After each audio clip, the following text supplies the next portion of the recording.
Bonjour à tous et bienvenue sur la chaîne des hypersensibles. Je m'appelle Claudia Stéphane et je suis hypnopraticienne et je travaille avec les HS et les surdoués.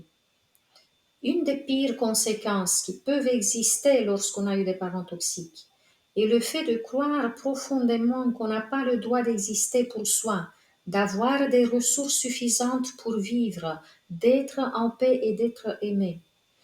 Je tiens à faire une petite mention, même si vos parents n'ont pas eu ce profil, mais que vous avez dans la fratrie, par exemple, quelqu'un qui est pervers narcissique, vous serez quand même fortement touché par cette énergie qui ne fait qu'attaquer et écraser. La dernière séance que j'ai réalisée en individuel a justement provoqué cette prise de conscience chez la personne. Et j'ai décidé d'évoquer ce sujet car ça pourrait vous apporter des éclaircissements sur ce que vous vivez aussi. Ma cliente n'était pas du tout consciente qu'elle rejetait l'argent, la réussite professionnelle, l'amour et les biens matériels. Pourtant, cette personne était convaincue que c'était soit le destin, soit des forces du mal qui se dressaient contre elle, car elle n'arrivait pas à sortir d'une boucle infernale de malheur. Et on peut dire en quelque sorte que c'est vrai. J'ai rencontré la même problématique chez moi il y a des années. Être convaincu qu'on n'a pas les mêmes droits que les autres êtres humains peut nous affecter énormément.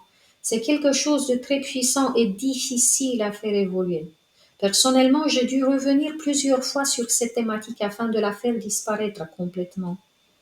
Maintenant, si vous avez eu autour de vous des personnes distantes ou présentant des troubles psychologiques graves, si vous n'avez eu personne de bienveillant dans votre vie d'enfant, comme ça a été mon cas, cette conviction de ne pas avoir droit à la vie et au bonheur est extrêmement tenace.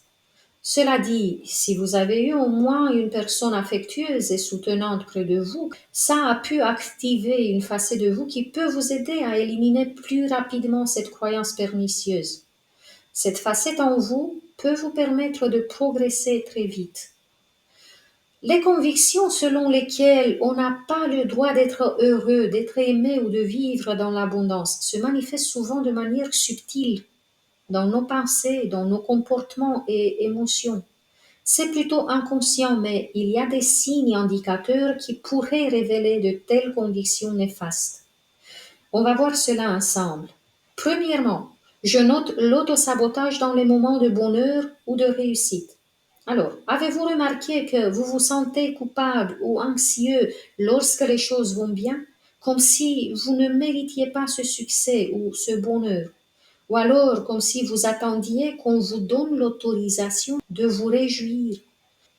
Vous pourriez aussi repousser inconsciemment des opportunités vous apportant plus d'épanouissement ou d'abondance. Par exemple, vous pourrez dire non à une promotion, à une proposition de partenariat ou mettre fin à une relation saine sans raison apparente. Il y a aussi les doutes constants sur votre valeur. Vous pourriez ressentir la présence d'une voix intérieure critique qui vous répète souvent que vous n'êtes pas assez bon, pas assez intelligent ou pas assez digne de ce qui est bon.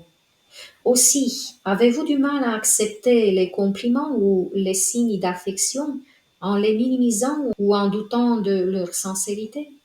Notez peut-être tout cela, car si vous avez déjà plusieurs points de ce que je mentionne ici, c'est que votre croyance est très ancrée et très puissante.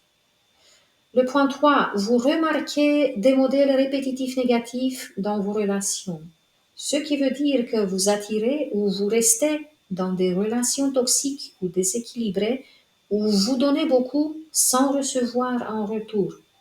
Mais vous pouvez aussi éviter les relations profondes par peur d'être blessé ou rejeté. 4. L'un des signes les plus indéniables, c'est la résistance à recevoir. Et dans ce cas de figure, vous vous sentez mal à l'aise lorsque les autres vous offrent de l'aide, un cadeau ou même un simple compliment. Est-ce que vous vous reconnaissez? Vous avez l'impression que tout ce que vous recevez doit être mérité ou remboursé. 5. Vous avez peur du changement positif.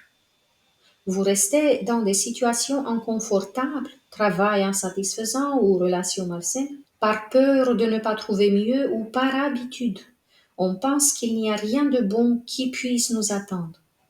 Vous procrastinez ou évitez les actions qui pourraient améliorer votre vie, comme demander une augmentation ou démarrer un nouveau projet. 6. Vous vous focalisez constamment sur le manque ou les problèmes. Vous avez donc tendance à voir ce qui ne va pas dans votre vie plutôt que ce qui fonctionne bien.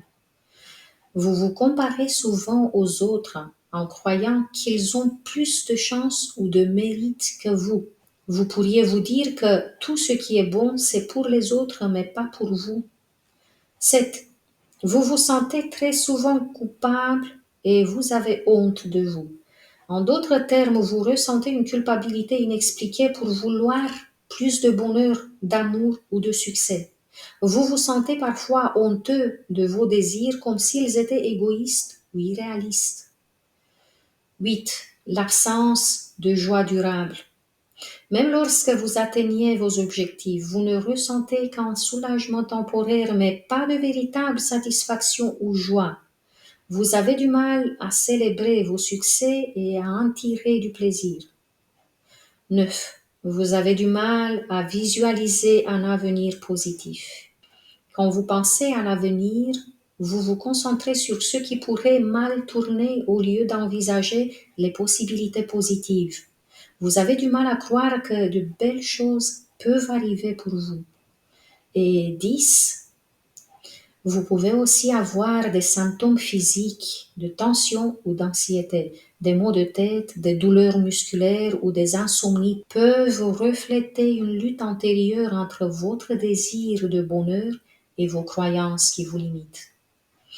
Si vous avez biffé plusieurs signes que j'ai mentionnés ici, cela veut dire effectivement que vous ne croyez pas avoir les mêmes droits que tous les autres.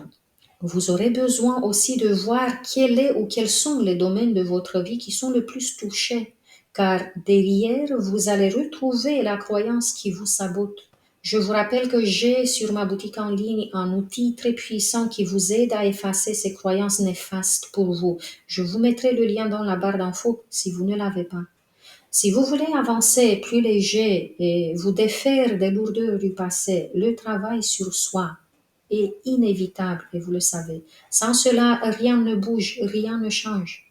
C'est une étape essentielle pour transformer votre vie et attirer ce que vous méritez vraiment. Merci à tous de m'avoir écouté. Jusqu'à la prochaine fois, je vous embrasse tous très fort. Prenez bien soin de vous.